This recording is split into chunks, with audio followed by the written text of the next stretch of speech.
પંજાબમાં drug mafia શહેનાઝની ધરપકડ કરવામાં આવી છે. તરણતારણ પોલીસ દ્વારા આંતરરાષ્ટ્રીય ડ્રગ તસ્કરની ધરપકડ કરવામાં આવી છે.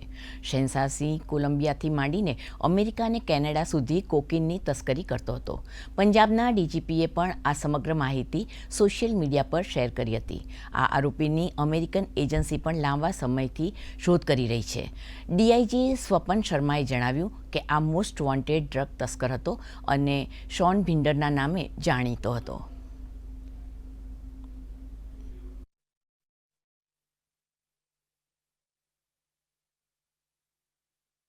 ਜਿਹਦੀ ਇਨਫੋਰਮੇਸ਼ਨ ਜਿਹੜੀ ਸੀਗੀ ਟਰੈਕ ਕਰ ਰਹੇ ਸੀਗੇ ਤਰਨਤਾਰਨ ਪੁਲਿਸ ਨੂੰ ਟਰੈਕ ਕਰ ਰਹੀ ਸੀਗੀ ਤੇ ਕੱਲ ਰਾਤ ਨੂੰ ਇਹ ਗ੍ਰਿਫਤਾਰ ਹੋਇਆ ਹੈ.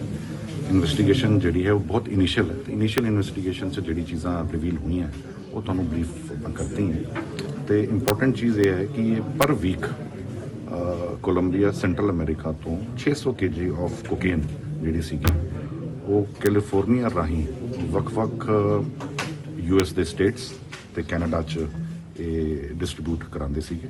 ਇਨੀਸ਼ੀਅਲ ਇਨਵੈਸਟੀਗੇਸ਼ਨ ਹੈ, ਬਾਕੀ ਜਿਵੇਂ ਹੋਗਾ SSP ਸਾਹਿਬ ਤੁਹਾਨੂੰ ਬਰੀਫ ਕਰ